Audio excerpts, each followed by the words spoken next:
Hello,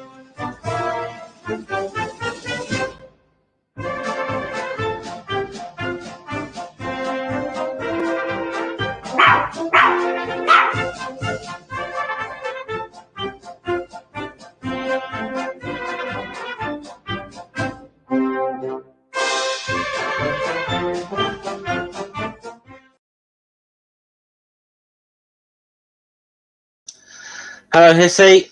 Hey, Jeff. Welcome everyone, and I say everyone, I think it's just ringing the chat at the moment. There's the people I know over on Ed's at the moment, but hopefully they're going to come over here in a bit. So today we're going to be going through Asterix and the Roman agent. However, before I get into that, now I'll just say that we, Hissy and I, we do this. These are supposed to be light-hearted things. That's what we do this for.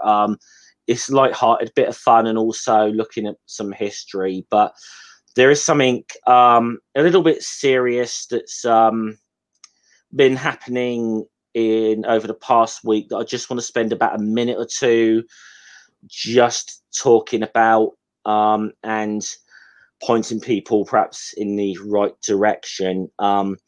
And it's to do with Twitter. Now, many of us, we use Twitter to promote our streams. Twitter can be very good, but it can also be a cesspool as well. And it's become way more of a cesspool or recently, or it's at least come to some people's attention.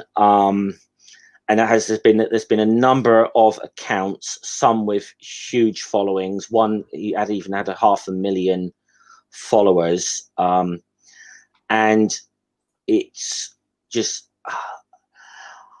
I don't know quite the words to use here, but I would just say very graphic exploitation of very young people, and I've been unfortunate enough to see one of these. It caused me to lose a few hours sleep because it was sickening.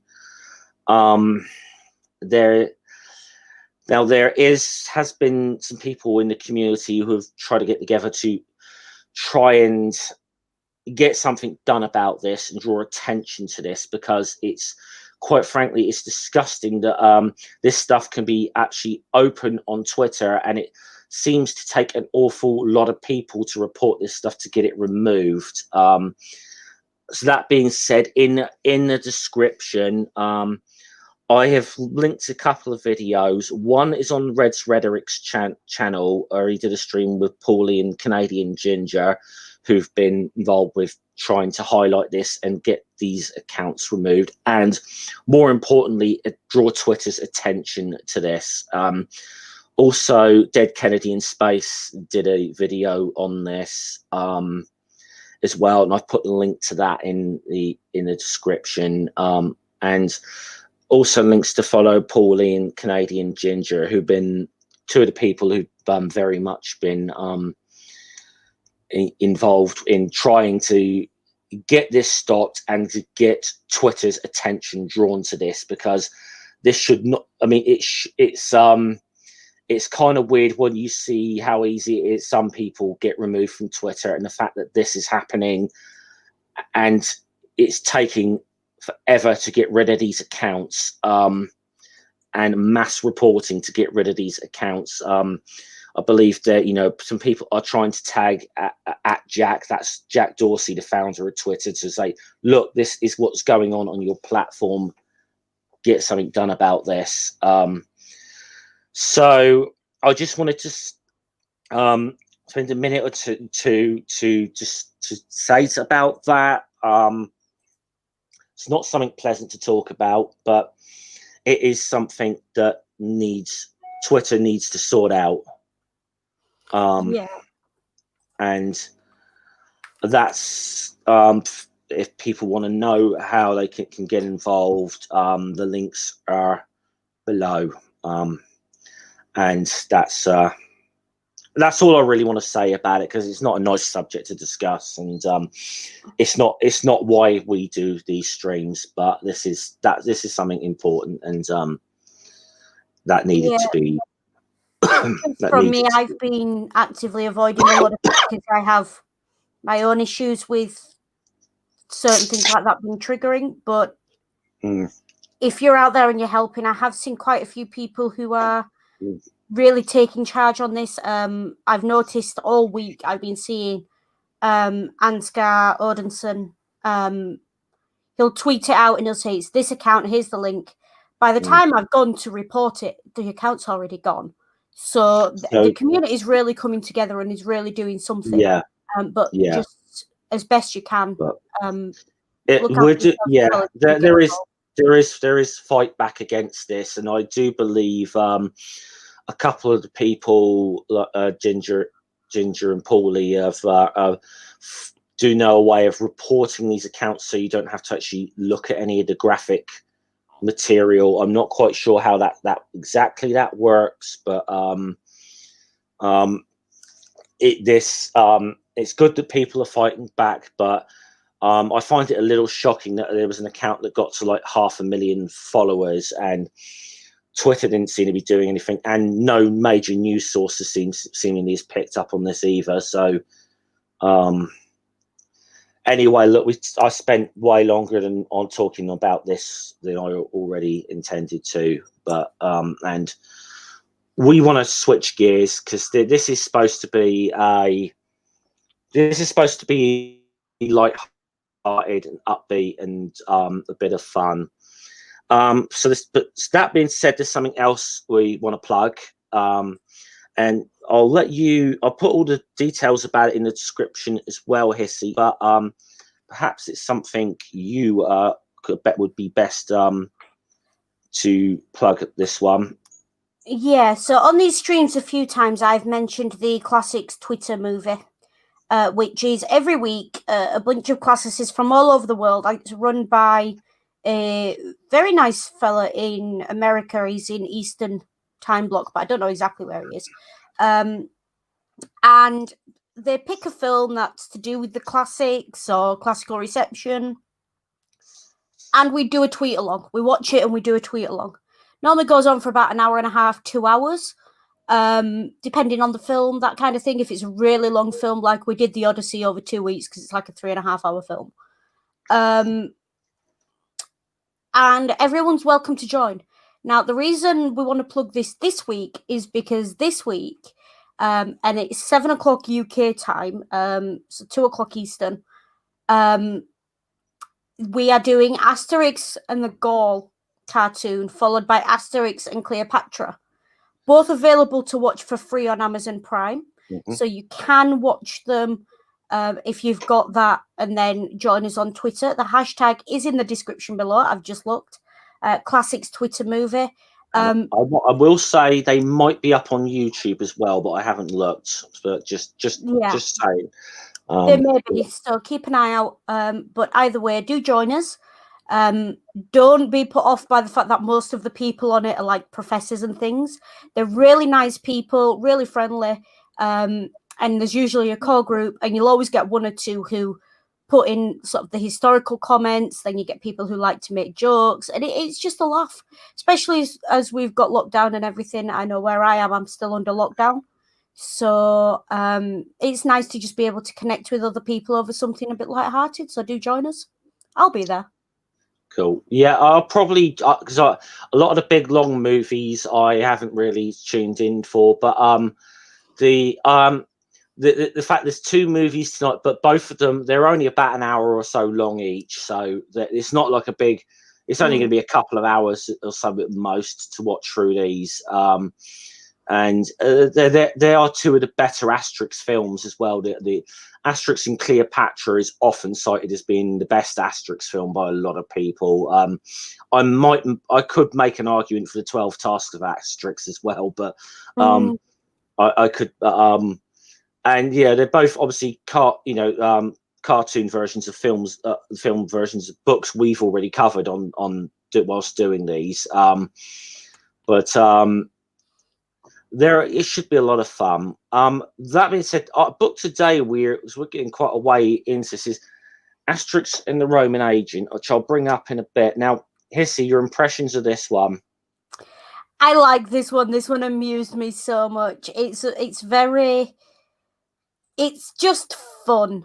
It's not massively political. It's not even massively historical, but it's just a fun caper.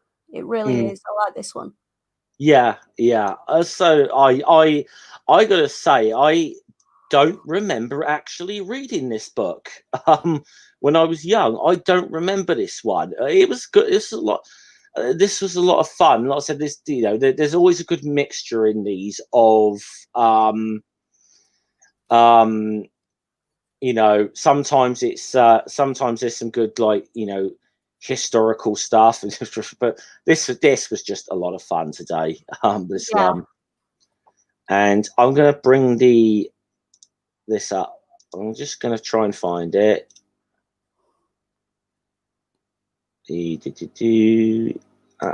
Oh no, that's my Kindle. There we go. Okay, let me just sort out the size on here. Okay, right. That's how are we on screen. There we go. Good. Okay, now let's go through our first page here, and usually, as I said, it's all, once again, peace reigns in our little village, and everybody seems to be cheerful and getting along with one another, and they're even happy because Cacophonix has lost his voice as well. Yeah. I mean, I read through this and all the little speech bubbles, and it reminded me a bit of the ending of episodes of the Waltons. Yeah. However, I mean, and now that's one thing about this. There's a lot of awful lot of speech bubbles in this. A lot to go through. Meanwhile, in Rome, I'm going to have to actually make this stuff a little bigger for a couple of these. And the Roman senator, as I love this one. Stradivarius is getting all strung up. Yeah. And it seems like the Senate's having a little bit of issues with Julius Caesar. You're asking us to money for men to wage war. You're not even capable of keeping the peace in the countries you already conquered. And they bring up the little village in Gaul, and to let Caesar enforce basically we're going to get in order what you've already conquered before we let you get your ducks in a row before you start. Yeah. I love the fact that there's a beware a dog sign there on Caesar's villa. Yeah. There is actually historically there is a great the Canis Cavern mosaic. I think it was found at Herculaneum. It might have been Pompeii.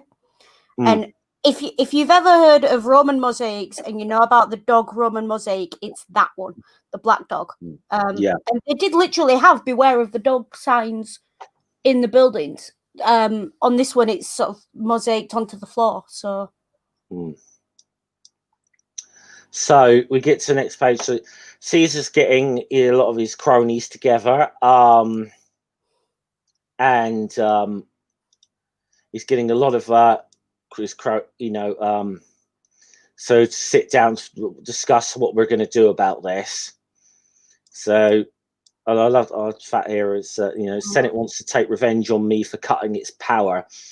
I must show him who's boss, and I'll have to whip out this wretched Gaulish village. Now, there's a little element of truth in there. Caesar and the Senate didn't exactly get on a lot of the time.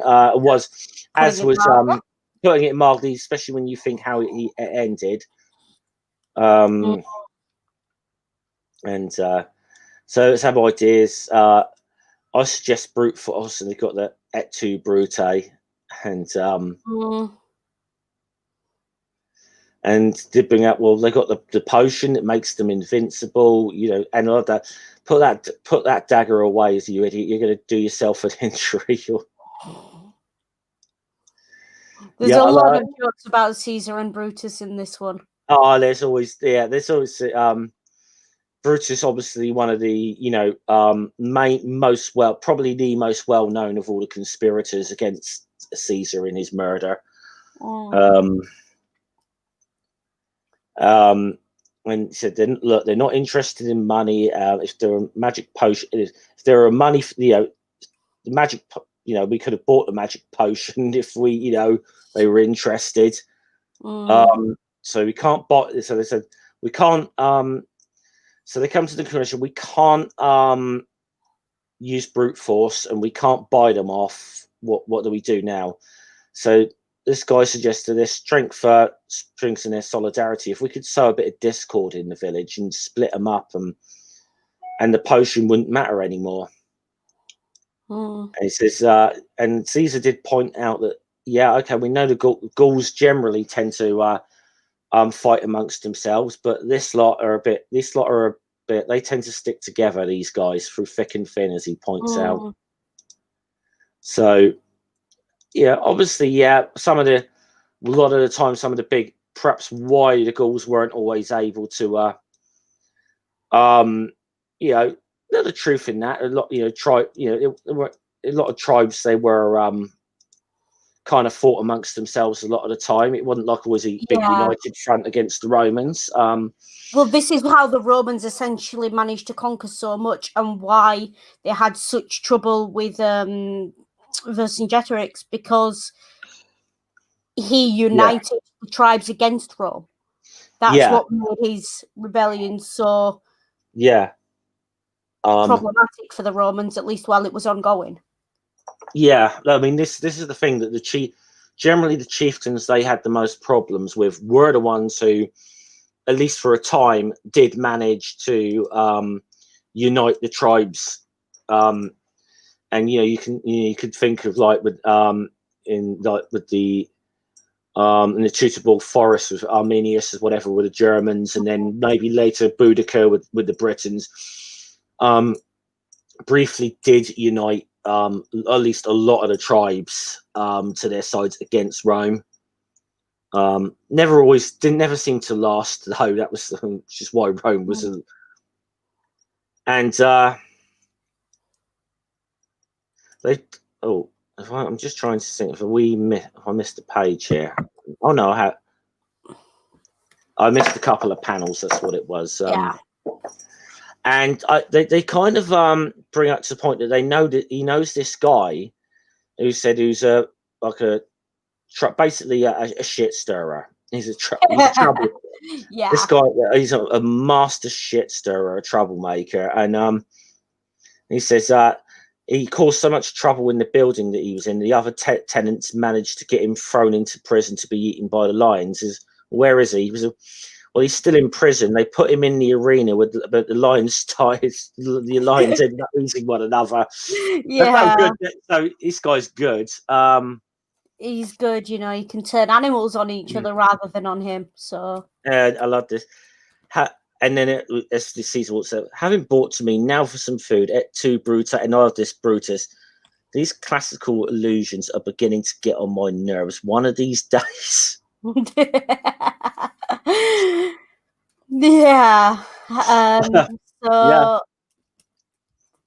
I just the beautiful, wonderful, amazing Shakespearean irony of that panel is amazing. So what's they've got so what's the name of your troublemaker? It's Tortuous Convolucius. And I love the fact you've got people here who are actually saying actually calling him JC here. You'll see JC. He's a bit of a weed, but very effective. The green-eyed monster follows him wherever he goes. It's like magic. Well, this is the thing. A lot of Roman emperors did tend to fall into the trap of starting to believe there was some form of deity. So that might not just be a shortening of his name, but might be a reference that France is a very Catholic country, or was at the time these were released. So that reference would definitely have stuck, I think. It reminds me of that. Reminds me of that Not the 9 o'clock news sketch where they were parodying the outrage against the Monty Python film The Life of Brian, but they did it with Mel Smith as an irate Python fan who was who was angry at this priest who made this film called like The Life of Christ, and he said it was ridiculing Monty. And he says, he said, "Oh, come on." He said, "Are you telling me this Jesus Christ fellow is clearly a lampoon of? He's even got the same initials as our Lord John Cleese." Yeah. It reminds me a bit of that. And then more recently, we've had there was the joke that went around about the Labour Party, which was, he stands up for the poor. He's he spends a lot of time wandering around speaking to people, and his initials are JC. Is he the Messiah? We wish. Anyway, yeah. But yeah, moving on. Yeah. What could have been without getting into politics? And I love the fact that now you see this whenever this guy's about, you start seeing the green speech bubbles and the people arguing. I think that's a good little thing they've done in this. Yeah. That's just because that tells you straight away this is where his influence is. Yeah. And it turns out so they got he's what's going on. Caesar's listening, says, "What on earth is going on out there? I'll teach you to go around saying I'm the centurion's pet, is that so? And I'll tell you it's I who came back to him was over the 8 side." And you got the little guy in chains there, and now then what's this all about? And then they're like and they got the little guy in chains. He's been stirring it up already. And you see it's this and so Caesar brings him into into sort of a little circle there for a big lunch and a bit of a party going on. He said, "You mean the aunt?" Yeah. Sorry, Hissy, you were going to say something? Yeah, I just love how everywhere this guy goes, they just all turn on each other, no matter how happy and friendly the discussion was before they arrived. And I love this. So he hasn't even said anything here, and they start. So he said, "You mean the answer to all our problems?" He doesn't look like up to much. And then the guy said, "Oh yes, that's right. When it's not Brutus's idea, Brutus is jealous." Jealous. Maybe I am jealous, but I didn't betray Caesar. I was never in the pay of Pompey. And in the pay of Pompey. Yeah. We in Pompey's. I just love this. He made it. It's just. I never betrayed Jason, and they're like, and you just see them getting all start arguing amongst each other and traitor to barbarian, dirty spite, and Caesar's like, and Caesar's kind of like chuckling this, but he gets Caesar going. Now his first thing he says, "Gentlemen, I shouldn't like to be the cause of any disagreement. If in the past you've taken advantage of Caesar's gullibility," and gullible me. This just amuses me so much because this guy he's that classic. You just want to throttle him, don't you? Oh yeah. Yeah. And he's real. Even Caesar realizes, okay, you're good. You've got me going. So I'm going to send you to Gaul. If you succeed, you'll get your freedom and fortune whilst they're all calling each other names. Right. Now there is something in a minute we're going to have to skip over. I do remember. So meanwhile they're in obviously things are still peaceful up in Gaul. Getafix is sort of saying the Romans aren't behaving themselves. behaving themselves. Is you know, he haven't got any worries. Our Bard's lost his voice. He says, but I can't help but feel this. You know, there's probably trouble brewing. You know, it's usually Gennifex gets a bit like that when things are too quiet. You're all right on this page, Jeff. It's the next one you've got to watch. It's the next one we've got to watch, and I'm going to try. Yep. So they're on the they're on the journey to school, and again, he's already got these crew arguing, and pirate ship to port. So that might give you an idea of what's coming up here. As always with the pirates. Yeah. So it's the next page. It's somewhere about halfway down, isn't it? I might. Should I just? Because I think what happens is he somehow gets the pirates arguing amongst themselves as well. He does, yeah. So if you go to the middle of the next page, you should be able to avoid. Yeah, just leave it there. Oh, down there. There we go. It's on screen for half a second. Yeah, because it wasn't just the images. There was even a joke there that I wasn't particularly. He's sort of okay. He's there in the corner, but yeah, they end up kind of sinking themselves. I think. I can't quite. Yeah. Anyway, I think we get past that. Only skip over. Only gonna show scenes of those characters if it's necessary. We keep saying that, but there's a very quick joke on those pages as well. So just warning if you do go to read it. If you do read it, there's one that's a bit of an obvious. And it's not. I've got to say, it's not a funny joke either. It's not. It's they do a lot of. There's a lot of fun. There's a lot of funny jokes in this book, but that wasn't one of them. No, that one falls flat. Yeah. So back in the village, now, they are planning the birthday party for the chief. Yep. And so they're getting so they're all now don't let on. We want this to be a nice surprise for vital statistics. And he who already knows it's happening, and he's preparing his speech. I find this he's in front of this mirror, obviously a polished shield, and he's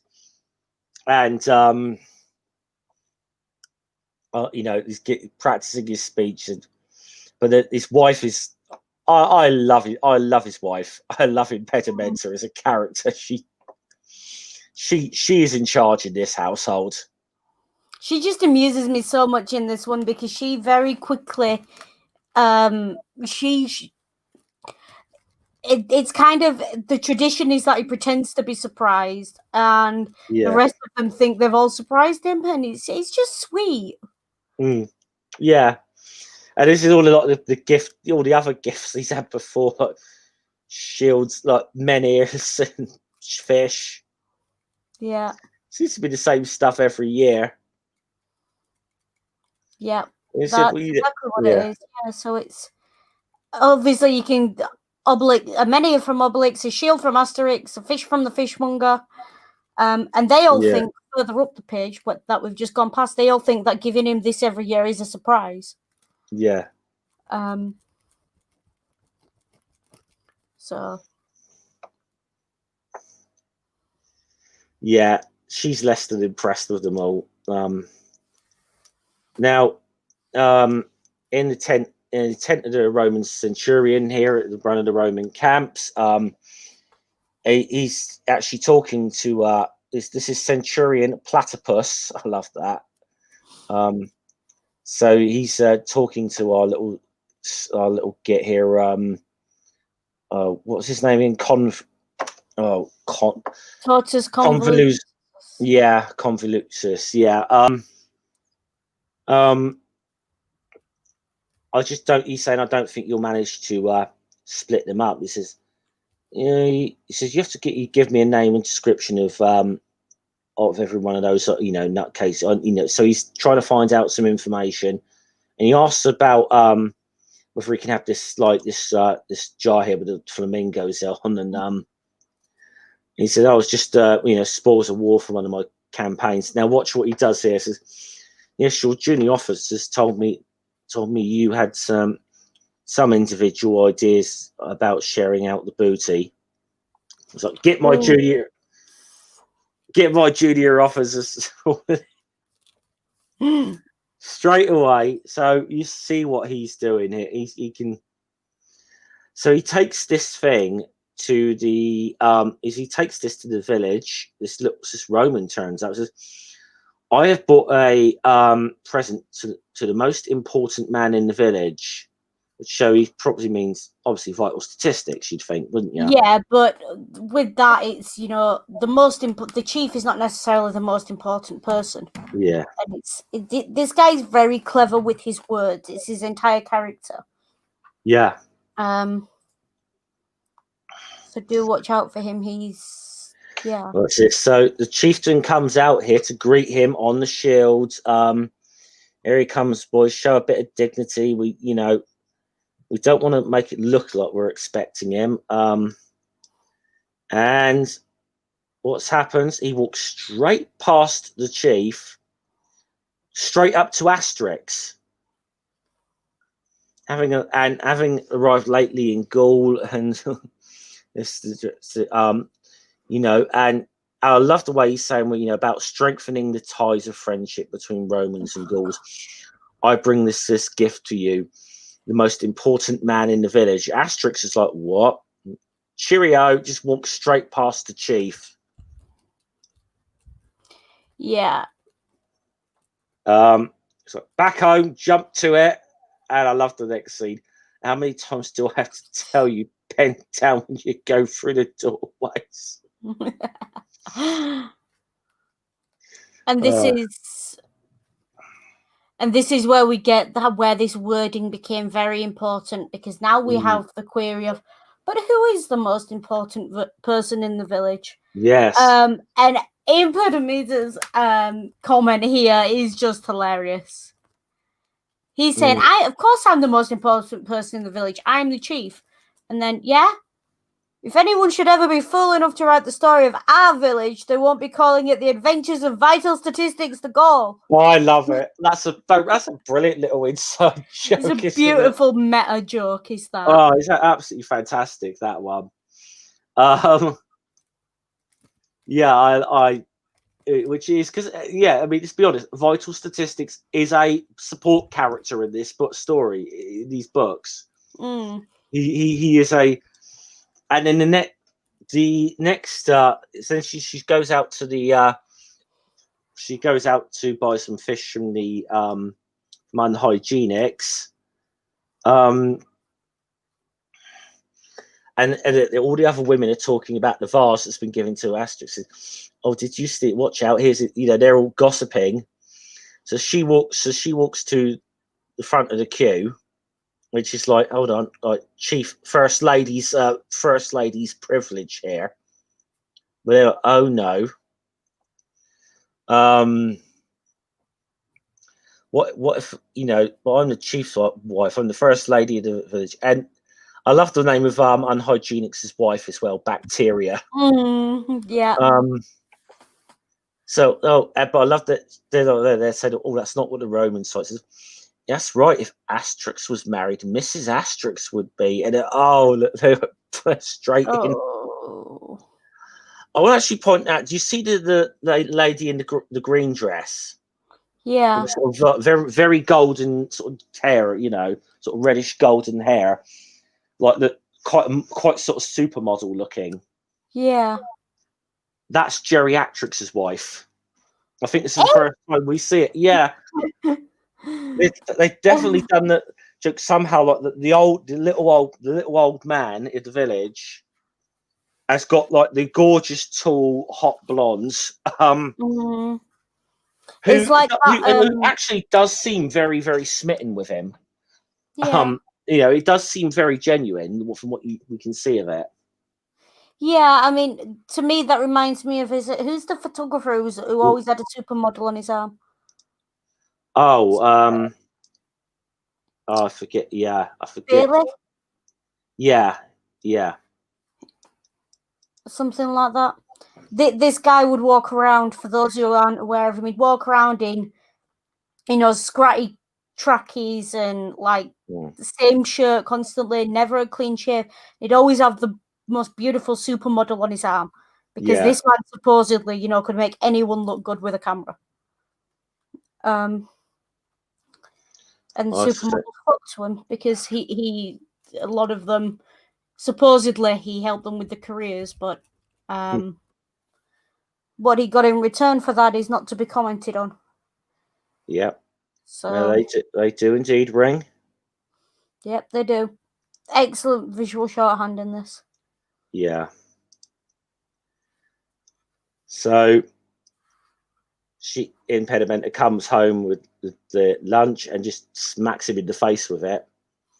My parents warned me you were no good. I've given up the best years of my life for a great fat boy barbarian failure. Everyone looks down on me. He's like, what? You'll never get a valuable vase, not you. Nobody. And it's like, I'm fed up to the teeth about the back teeth about these vase. And I love that he just has no luck with his shield bearers in this one.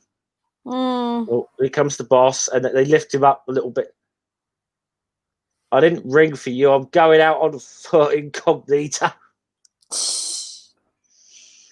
And then the next panel, you see this little Roman. He's going up to Asterix's house, and he said, "What do you want, Roman? Nothing. Just wanted to pop by and say Ave. Right now, take your vase and off you go." He says, "Oh, wouldn't hear of it. I won't keep you any longer." And after that, says, "That ball was excellent. Thanks for everything, Asterix." Oh, he's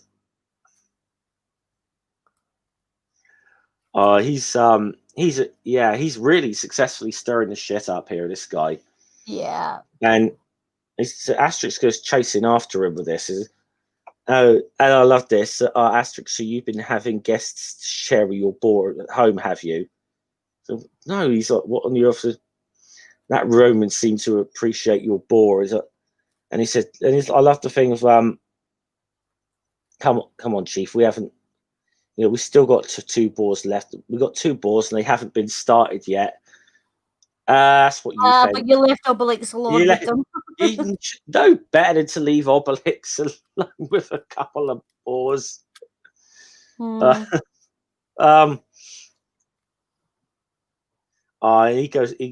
chief goes off in a sulk. Couldn't wait before gobbling up those boars, could you greedy pig? Well, they were getting cold and you went out after your friends. And now he's even got Asterix and Obelix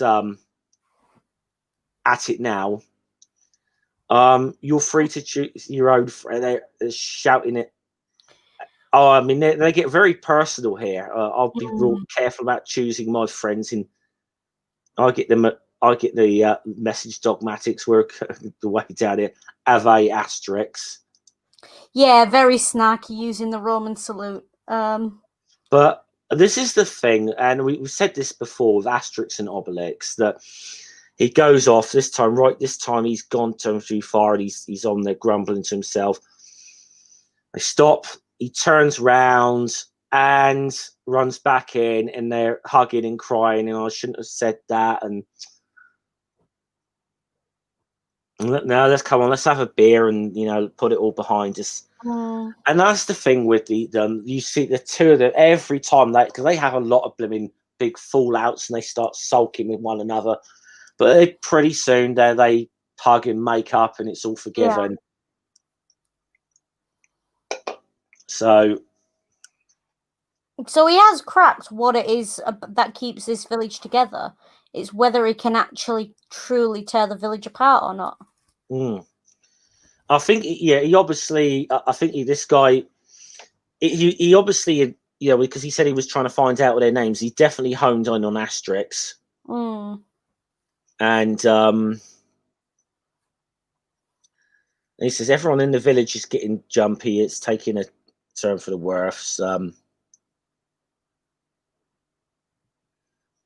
And he says, I don't, and vital statistic, I don't go chasing after honours, don't invite all the sundry, I'm not even Romans. I could be a Roman senator if I wanted to, but you know me, my love. Just just wait till my friends hear about this. It so happens I've invited them for a cup of goat's milk to talk about things. Tea, through well known in the village, is not the widespread use. Bit like the old joke with in Asterix in Britain, isn't it? Where they introduced tea into Britain. Yeah. So she's invited the whole village round. So it's all the girls are coming round. I do like this comment of oh, what's in the cake? It's just it's only milk, sugar, flour and fat. Not at all fat, yeah. Oh, and they're trying to talk it over. It was only meant as always a bit of a joke this morning. It wasn't my husband, the chief, Julius Caesar, nominated him as senator, but he refused, of course. We'll be giving it a great deal of thought to Asterix and his friendship with that Roman. And they start gossiping. Oh, my husband said, they were all having a good laugh, and that Asterix and the Roman. And I've always had my doubts about Asterix, and a man of his age, still a bachelor. How old is he exactly? Yeah. That can be taken in a very different ways. But it's not a nice comment to pass about someone regardless, I think. Not really. No, not really.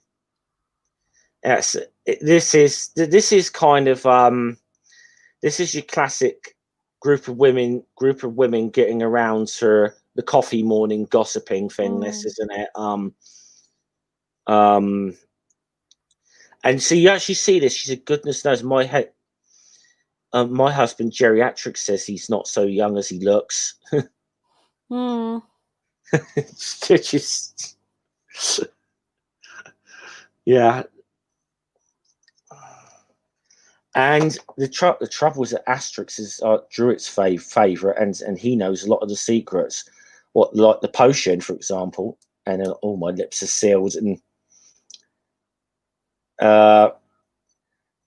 so the rumor starts going around that Asterix has sold the secret of the magic potion to the Romans. These young people, I ask you. So I told you that was his wife, didn't I? Yeah.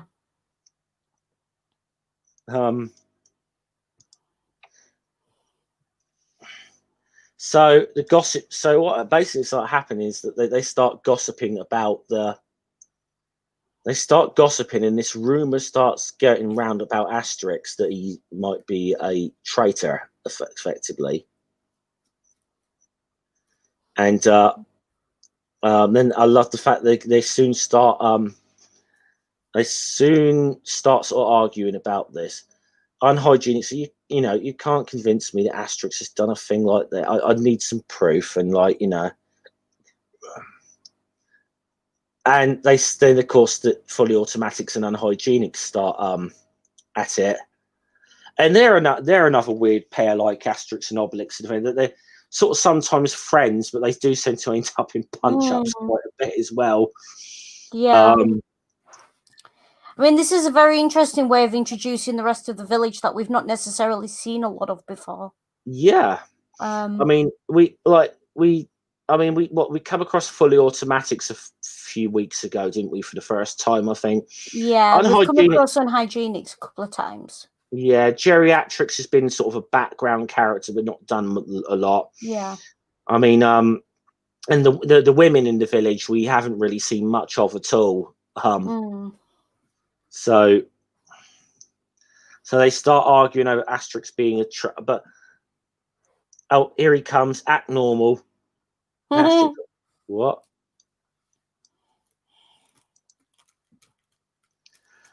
So the three now, so they're talking about the Getafix a bit later. I'm wondering about what's going on with the village here. Is because surely they don't suspect me because of that Roman. Says, and he also says, slander can be dangerous. Two Tartus alone knows what they're dreaming up.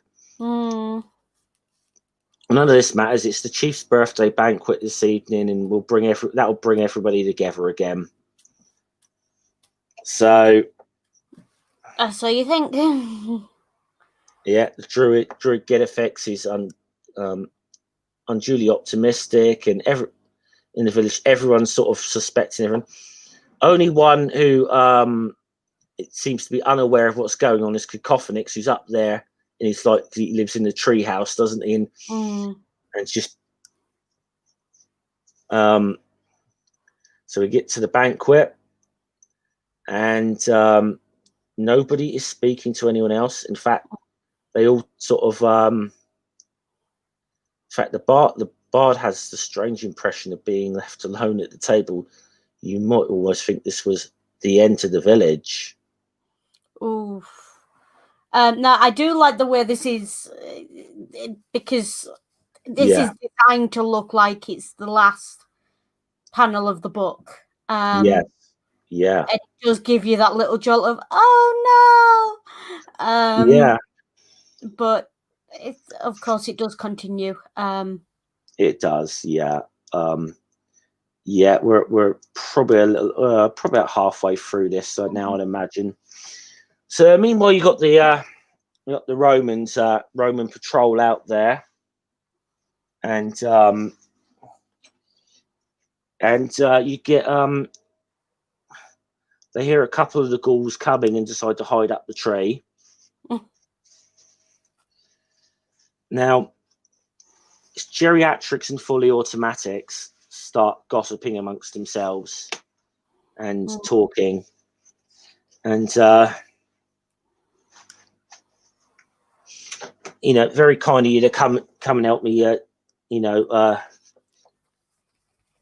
check my snares and everything, and they're gonna have a little talk about this. This is your experience, chat geriatrics. The Romans do have the magic potion. It's very serious, My wife is thinking it's time to leave, And I love the fact the Romans don't scare me with their magic potion. I'm ready to fight again, as we did at Jugovia. This is the thing. He's a kind of like the old.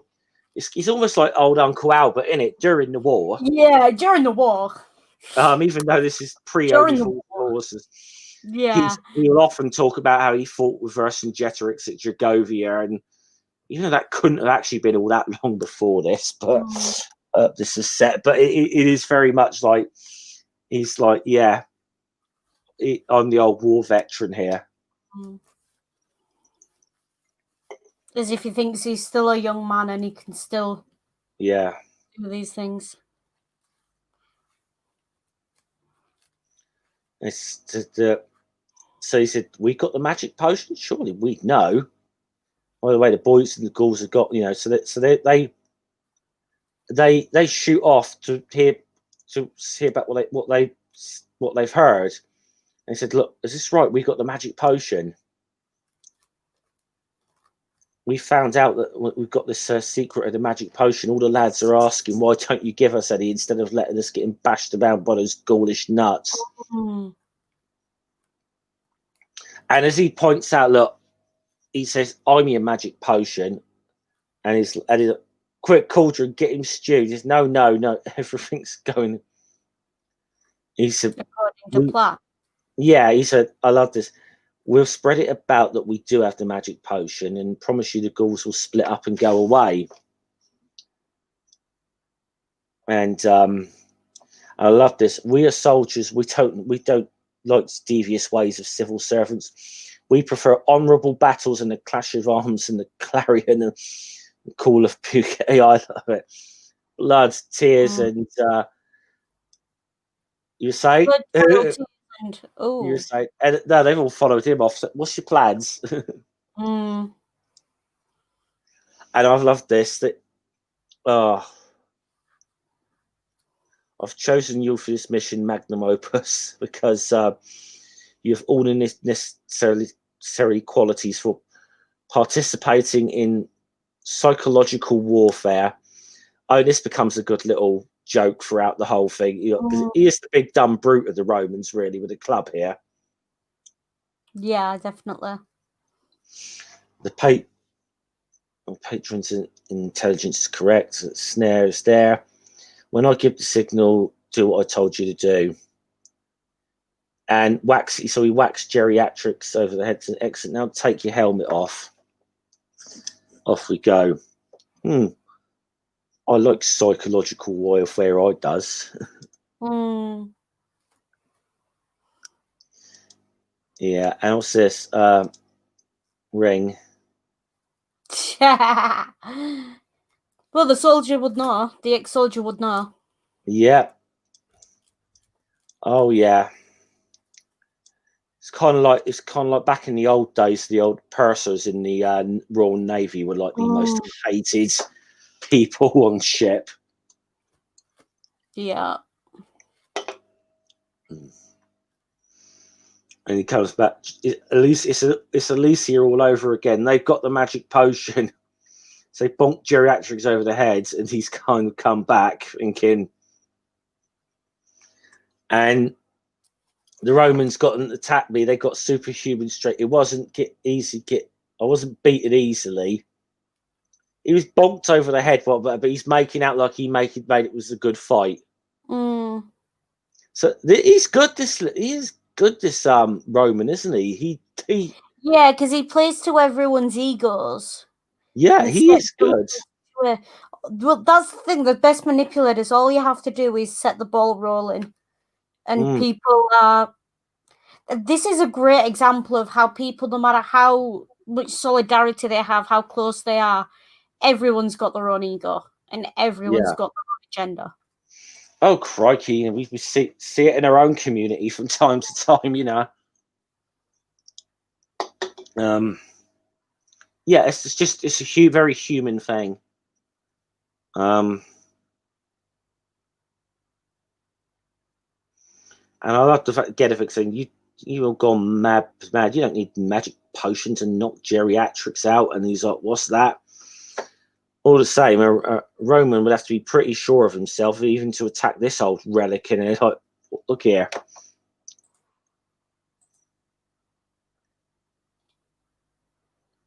And so look at that tiny little Roman helmet. He must have been a real titch, the guy you fought, which he was. And so now, yeah, he's kind of getting to geriatrics' ego a bit here. And so the chief's like, we got to find this out for sure if they do have this for the potion. Obelix is saying, I can go ask him if you like. No, not you. Unhygienics and fully automatics, you can go for this. Yeah. Hi, Ilya. Hi, Ilya.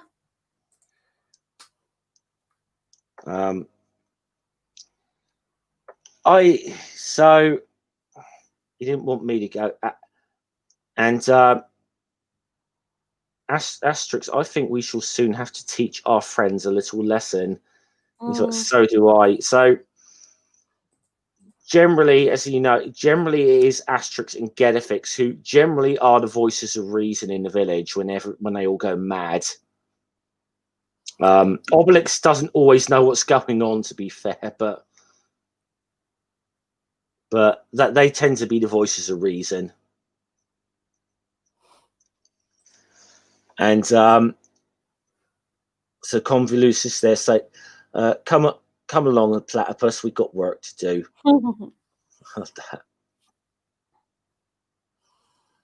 I didn't join up to talk about the constant service of the antique world ever since we had civil servants in charge. Do you want to move Ring's comment so we can? Oh, if I still okay, yep. I forgot I still had it up there actually. Yeah, I can't always see the screen when I'm going through the Kindle, Hissy, so that's why. Yeah. I'm telling them about psychological warfare by Yeah, he thinks that's what it is. You just bonk someone over the head. That's psychological warfare. Psychological warfare. What's this newfangled notion? Path. This isn't the moment of fall. I'm going to. He offered him peace, which is a Yeah. reference to our D&D game.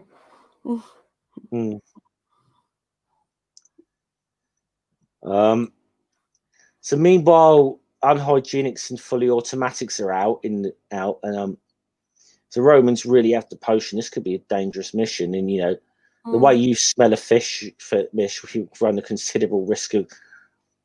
And so they're getting on each other's nerves.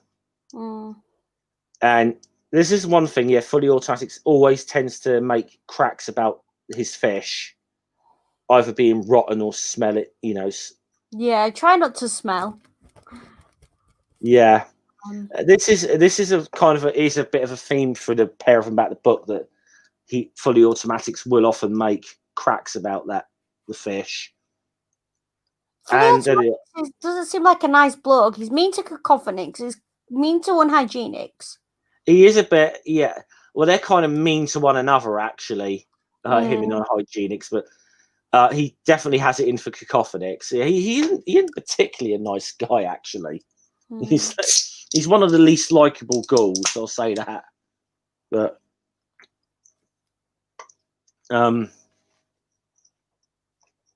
they've got it. Let's have a look. And, you see them, they're brewing something up here in the cauldron. Funny thing, I smell something fishy. Excellent. And he's like, excellent, it must be the Gauls spying on us. This homunculus magnum opus, carry out our plan. To find out if the potion really works. Boom. Boom. They've got it. He's really playing them. This Roman is. I think of all of the so far of all of the little plots they've had launched against them, this guy's come closer than anyone, really, to getting the job done. Yeah. Yeah, because he has really got them. He has got them fighting amongst themselves and paranoid about stuff going on. I mean, I know people who are like this in real life, and they are, you've got to wonder why they do it, but they can sow discord. It's just madness. It really is some of the ways they can just flip a mood in a room. But yeah, he just can go in there and we'll get a room of people fighting amongst one another and just see what happens. And he knows he's good at it too. He knows he's good at it. It's only hot. So it's only hot water.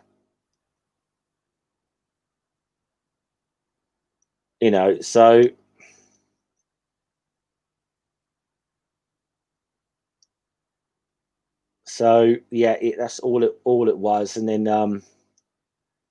so it's not magic potion. What about then? I've knocked out the man who knocked out some of these Romans are not very bright.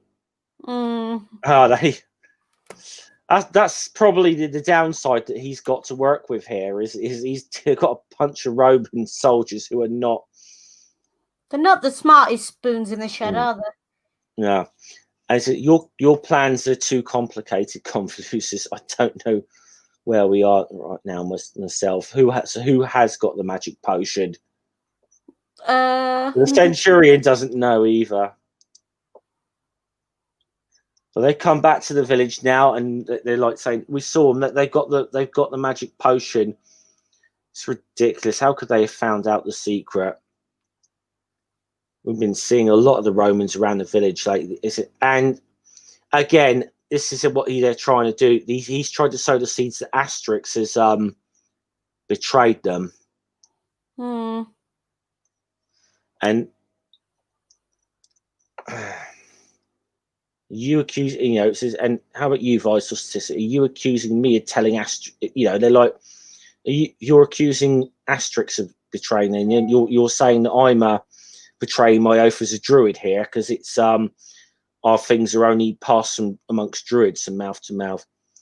And they're like, all right, the three of them are like, we're leaving the village. We're done. We've had enough of you. But druid, if you walk out, we won't have any magic potion. Well, you should have thought about that. Yeah. I love the fact he said all you had to do with it was fall in there when you were babies. So there. Little. I wonder if we may just possibly have done a silly thing, boys. You love that. You should. I love that. You should have stopped them, Senator. Stop calling me Senator. Get out of my sight. Yeah, he's not having a lot of luck with his shield. His shield bearers are just dropping him like a bad habit today. All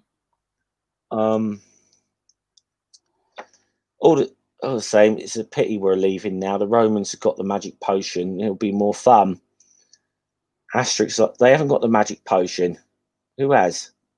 Don't bother yourself. Obelix doesn't need explain. He's like, doesn't need, you know. No one ever explains anything to me. They just keep me around because I'm ornamental. Yeah. I mean, kind of. Yeah, you got to feel for him a bit at times. Yeah. And so they go to the Roman camp here. Good morning, Legion. We've come in peace. We want to see that new Roman. Oh, the civil servant. Yeah, third on the left. Says, what's been happening to your head? They've been practicing psychology on me. Yeah. Brilliant. Yeah. Good.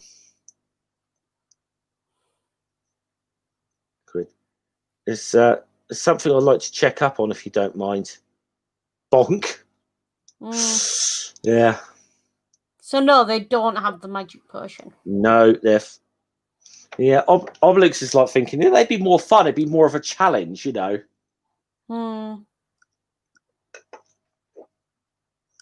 He comes into them. He's first of all, he's terrified. Come to tell us you've won. You've succeeded in sowing discord in our village by spreading lies and slander. What are you going to do? Nothing. We just come to tell you we despise you. And we're not interested in you or the villagers. So who were so ready to believe your lies. We're now leaving these parts along with Obelix and the magic potion. So checked up on it. They don't have any magic potion. Punked them all out.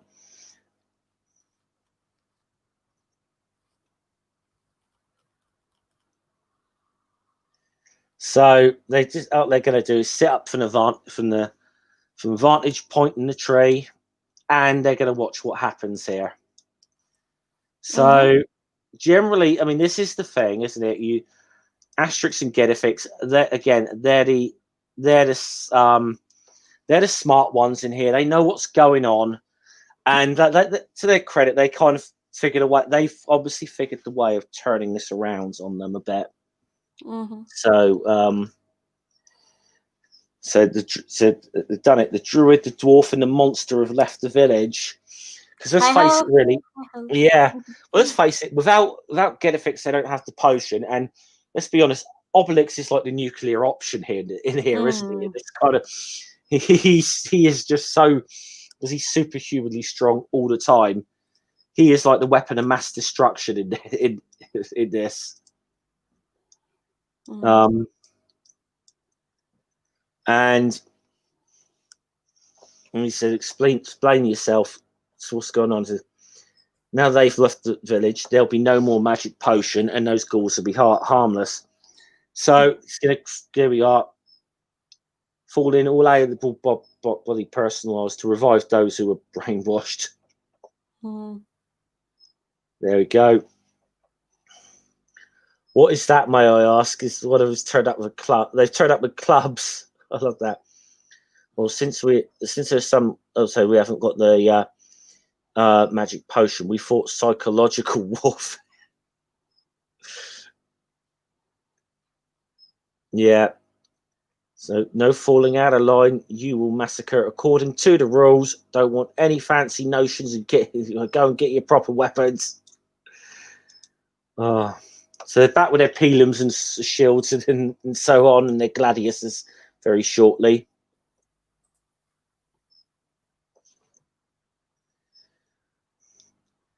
This is the thing, is it? It's like he's the thing is these Romans are not the brightest, are they? Really, it's convoluted. He's the only brain among them, really. Yeah, it does seem to be that way, but it kind of works for this one because, you know, too many cooks and all that. So having one person directing them seems to be doing the job. Oh, by the way, thank you very much, Ilya.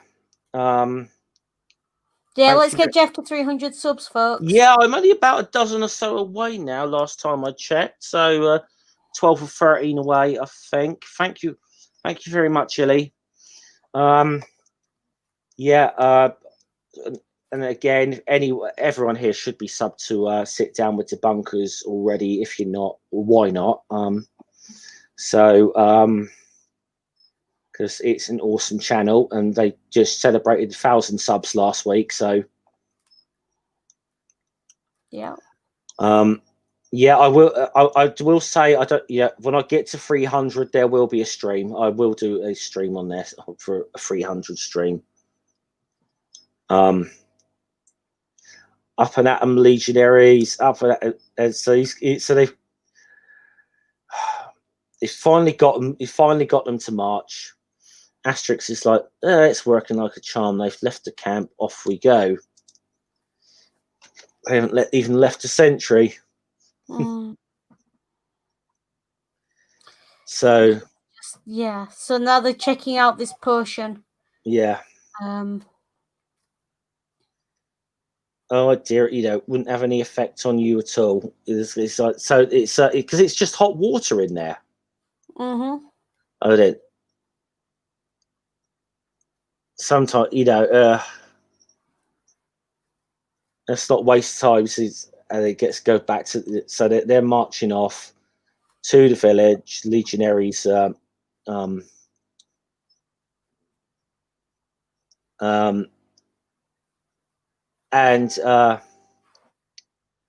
love the fact that saying that, I think you're going to hit 300 subscribers while we're live, Jeff. I haven't seen where I'm currently at. You're 2 away. Oh, wow. Okay. Thank you very much, Ilya. Yeah, that would be great. That would be great if we could reach that. I've been trying to get there for like months, and it's just like,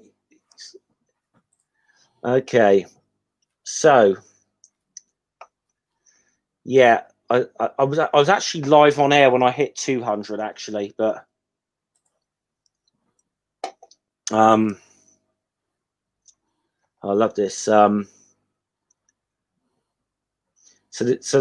Vital Statistics is knows they're coming. He's trying to. I love the fact he's still trying to rally them together. With or without potion, we'll show them who we are. I mean, in this sense, he's quite a good chief because he does know how to morale up. Yeah, I mean, even though he's been played like a fiddle in this book completely by that Roman, he is a good chief on the whole. He is a good chief. He does lead by example. He's still up, but I love the fact that he is the big chief or whatever, and he's still completely henpecked by his wife. It's brilliant. She is still, she's still. Well, let's put it this way. He wears the trousers. I think she just says which pair. I think would be the way. Yeah, the joke where I am is always he wears the trousers and he's got her permission to say so. Yeah. And so a little bit. So Asterix and they're catching up on the Romans. Asterix and Obelix and they all get ready, potioned up, and They're attacking us in the rear. Do you see this one? This one's brilliant because this is just at this point it's the obligatory. I've got to do this. I've got to do this. Yeah. Dogmatics. Yeah. But we're in the rear.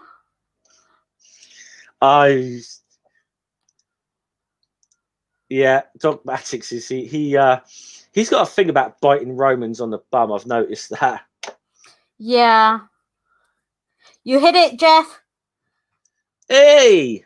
You hit it. Excellent. Thanks very much. And thanks for the plug, Ilya. Thanks very much, everyone.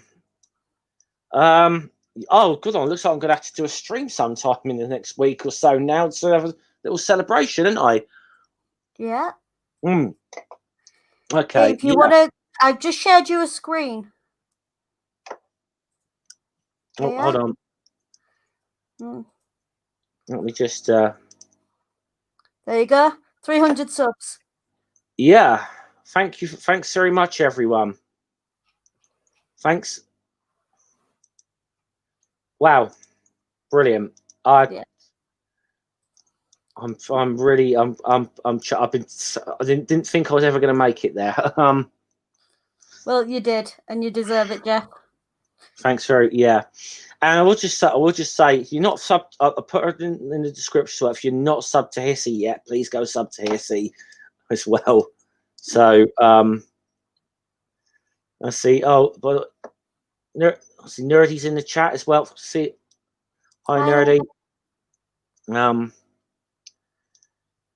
So they come smashing through this line of Romans here. Rear is being attacked. Boom, all the way through. Asterix and Obelix and Gedifix are coming back. So he's open the gates, shut the gates.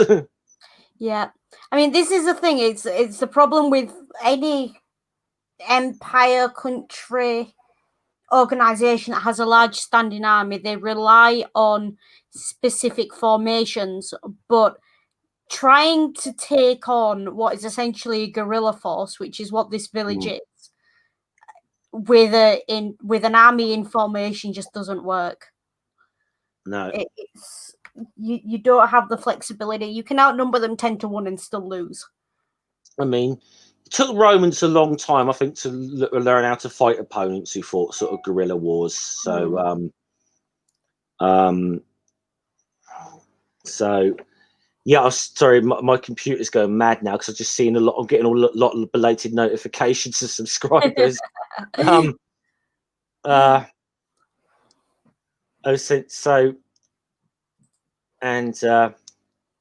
love this this report. The rear was treacherously attacked and surrendered only after a terrible struggle. Idiot, get back to the future. Get back to the front.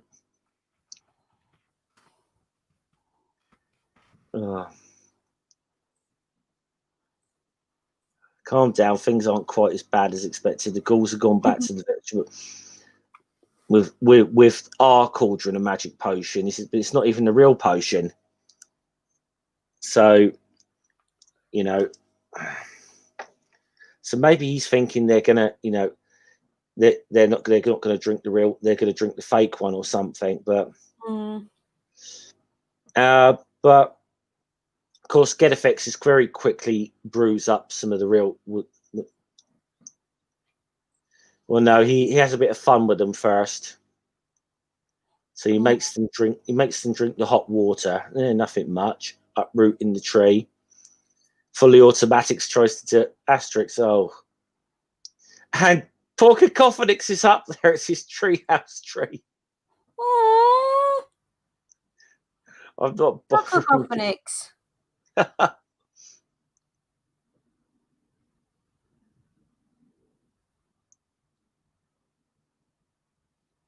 So you don't think the Roman's potion is the same as mine? And so he's been spying him. He runs back to sort of tell him, right. He said, let's attack at once. This is our only chance. And Where's where they all gone? The vanguard went to help the rear, and I stayed behind in the front because after all, psychological warfare. This is the thing. He might have still had they may have still had a chance here if they'd attacked here before. Okay, Obelix is a difference maker, true, but there's half a chance they could have won if they'd attacked here. But this guy's almost been let down by a really dumb group of Romans. These soldiers there, a seriously dumb group of Romans. Right, so well behaved badly. We believe we all behave badly. We believe the slanders the Roman spread. You want to never mind. It'll be like Jagovia. We don't need any potion. Let's go. He's right. Let's go. Yeah, I like this one. This panel just sums up Obelix and Asterix, isn't it? Yeah. I don't know where you're going, but I'm going with you. Yeah. He said, "This is more like you absolutely crazy, but united again. Now I'll make you some real magic potion." Yeah. And when we can, and we'll take time. So, meanwhile, I believe so whilst he's brewing it up, Asterix and Obelix, who are go out there, Serenza Gauls, so they get knocked out again. Oh, you know what's going to happen with these things. The whole garrison's been taken down by 2 barbarians. So what they do, remember there's 4 Roman camps in the area. They're going to get all the garrisons from the other camps. Reinforcements. Yep, reinforcements. So to get them reinforcements whilst they're brewing up the potions, can we get a lot of them back here and hit them whilst we still can? Yeah. Well, there's a sprig of mistletoe. There isn't any mistletoe left in the village. Obelix, go get me some mistletoe, will you? Mm-hmm. And this, I think with this, Obelix does misunderstand because he's the only one who can safely go out there. Yeah. But he thinks he's just been sent to run an errand. And let's just say this man's approach to psychological warfare. Doesn't even notice it. He doesn't even notice the Roman clubbing him on the head. No, I'm not just fearful of fighting, just let me kind of run my errands in peace. So he hits the Roman. I was afraid it was obsolete. Yeah. Psychological warfare. I was afraid it was obsolete. Yeah. So he gets up there, cuts him some mistletoe. Obelix notices something and then runs back to the village. And he said that basically you got Romans coming from all directions here. The Roman garrisons all marching on us. Ave Platypus, the garrison of Totterum, Laudanum, Compendium. So as the Gauls are very quickly taking a magic potion and we're getting ready. Oh, now can I rotate this? I think you should be able to. Because this Battle of the Village is just fantastic. Yeah. I must have stared at this page for about 10 minutes solid. Maybe if you zoom out on it first. Yeah, let me try that. Oh, no. Let's try that. Zoom it to 100. Okay. Oh. Everyone tilt your heads. Yeah. Let me just try and go back one or something, then we'll. Doesn't want to let me flip this. That's annoying. There should be a way of doing this. Yeah, this is a bit annoying. This right now, because they set this up on the page. This is how it is printed in the book, by the way, and so you'll have to. I'm trying. Yeah, there should be a way of flipping this, but it doesn't. Oh well, look. Yeah, it's a shame this, because this is like the diagram of the battle, and it's very battle. interesting, in depth. Do sit and Yeah. stare at it for a good 5 minutes, because it's Yeah, you do need the Kindle or the book to actually do this, though. This is getting very yeah. My Kindle I doesn't don't want know to how flip to do it, it on yours, so yeah, it's but there's a big little it's a big sort of diagram of here of where all the important parties here are, and the 4 directions they're coming in from, and they all get absolutely the Romans hammered. get hammered. Yeah. Mm. And I love this. Asterix, instead of hitting the guy, comes up and says, "Thank you very much, Convolucius. I beg your pardon. You did very well. We're pleased with you. You kept your word." What? Mm. You're always welcome to coming home and find a home in our village. And here's a little souvenir above the price we settled. Long live Convolucius. Up with Convolucius. Up with our old pal. They've given him the little get a dose of his own medicine. I love it. Mm-hmm. Yeah. Now I see you're on their side all the time. It explains our defeat. It's a slander. You can't believe such wicked lies. This is put him in chains. We'll be sending him back to Rome and charge him with high treason. So, yeah. Meanwhile, the next morning, I think there are the ladies at the fishmongers again. Mm. Oh, look at that. Asterix and Obelix, I think, have decided they're going to have a little bit more fun because some of the village haven't learned their lesson, I think. Yeah. What are they up to then? Only the chief is allowed to travel that way. He's going to replace the chief. I expect vital statistics will appointed him as his successor after the battle. And you see straight away, if it's going to be a successor, it'd be my geriatrics. It wouldn't be. Mm. And, they start Gossiping again.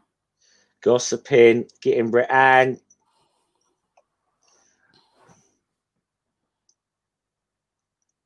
what are you doing on your sit? No need to raise the roof. I love this. Mm. Mine's a bit low. I thought I'd better come outside and road test the shield I'm going to give you as a present. Let's see. Yeah. See you this evening then, that's fine. I think they've got the message this time. Yep, I think they're fond of a fight, impractical, eccentric, but you have to like them. They're only human. Mm. And I think Obelix sums it up brilliantly. These humans are crazy. Yeah. And we get the end, and vital statistics giving his speech that he'd been preparing in front of the mirror the whole time in the beginning. So that was Asterix and the Roman Agent. That for me, this one, I know I've been quiet on this one and I've not said much because it's just one of those stories where you do just want to follow along, and it's a caper. It's not a It's just a bit of fun. I read this midweek and it just made me laugh out loud. Nice to see Asterix picking up on the skills and the knowledge. Because that, at the end of the day, is how you survive. You adapt, and that's exactly what Asterix has done. Which is always, useful. Yeah. Yeah. Oh, by the way, thanks, Ilya. So, yeah. First of all, thanks to the 300 subs, guys. I'm gonna say that. That's the first thing I'll say, really. And yeah, let's get Hissy up a little few as well. I think we need to get you past 50 for a start. Yeah, let's aim for 50. That's your first goal. Then we can get, hopefully, when we try and get you to 100 one day. So that'll be. We'll get. I've got to start producing videos if I get too many subscribers, though. So Yeah. That's the downside of it. Yeah. Well, somehow Shannon Q somehow managed to get 1,000 subscribers before she made a video. Yeah, that was a fun little book. I was to say, it was one I don't remember reading as a kid. I don't remember this one at all, but it was good. I loved the whole. I love the fact that I do like these little ones, these particular little books. You'll see a couple more of them.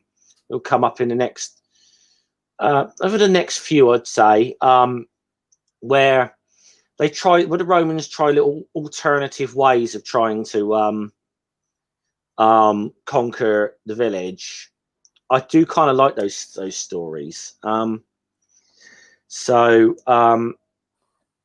Yes, yeah, because I believe next week we would have Asterix in Switzerland, which will be on your channel. Yeah, that should be fun. Lots of pen knives and the week after that will be the Mansions of the Gods, which is one of my favourites. However, I will give an early trigger warning for that one right now, actually, because there's some stuff we can't avoid showing on that one because it's a little too important. It's too much of a plot point for it not to be, for it just to skip over, I'm afraid. So, but it is one. But despite that, it is one of my favourite Asterix books, which I'm really looking forward to the Mansions of the Gods. So now we plugged a few things at the beginning. Obviously, won't go over too much of what was said at the very beginning of the stream because that was very serious about what's going on with Twitter, and we want to be lighthearted. But the links are there to videos and things that have been made on that and what's going on. But we mentioned the classic Twitter movie. Yeah. Do join us for that tonight. We're doing Asterix and the Gaul and Asterix and Cleopatra. 7 o'clock UK time, 2 o'clock Eastern. Do join in. It's a lot of fun. I got into doing the classic Twitter movies a month and a half ago now, and it's just a good laugh. And it's nice to get other people's opinions on it and to communicate while you're watching as well. Yeah. So I haven't really taken part in one, but I may take part in this one tonight because it's a short one as well.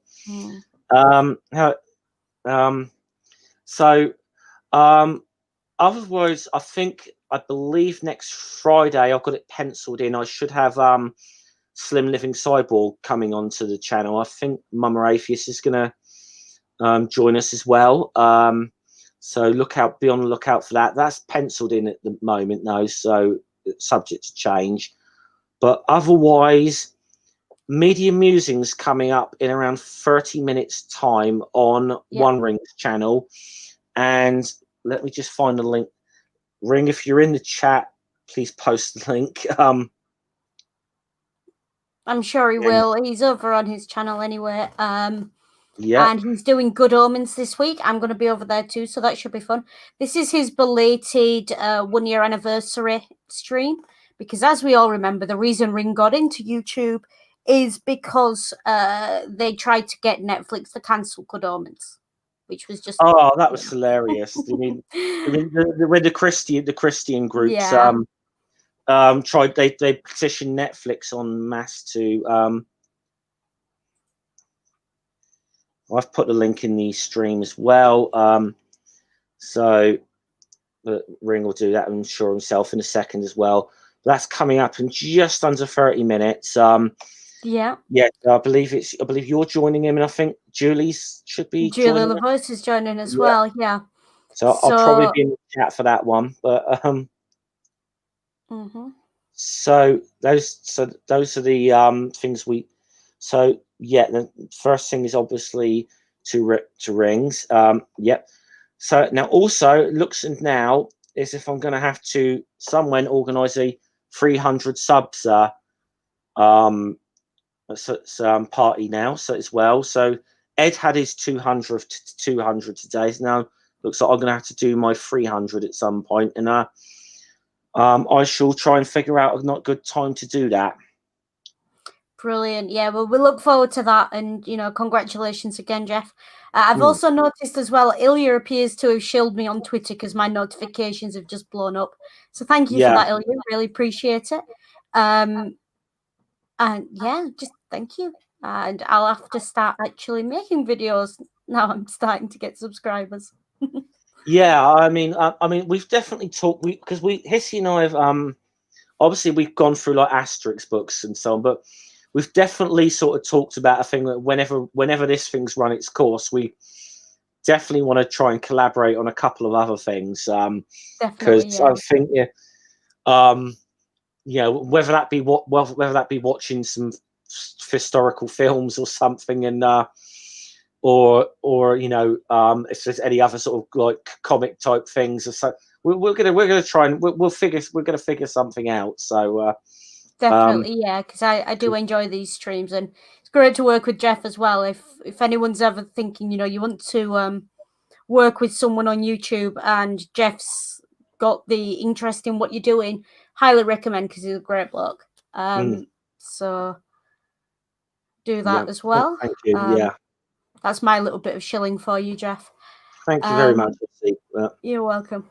But I think we're around about ready to wrap up, because what would be nice would be able to give everyone sort of 20 minutes to top up drinks, have a cigarette if you smoke, grab a snack, whatever, before Media Musings. I'm wondering, actually. I've just had a thought. Shall I say it out loud now? Go on. Should we reveal the graphic novel 300 for a 300 something? I don't know.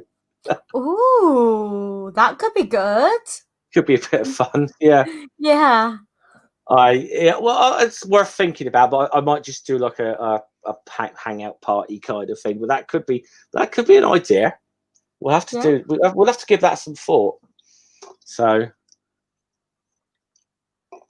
anyway, so I'm going to draw this stream to a close. Head over to Ring's stream, which should be starting in about just over 20 minutes or so, 25 minutes roundabout. So again, thanks for joining us today. Thanks Ilya for the subs drive for me. And thanks for everyone who's in the chat. It's been a good one. We'll be doing this again on Hissy's channel next week.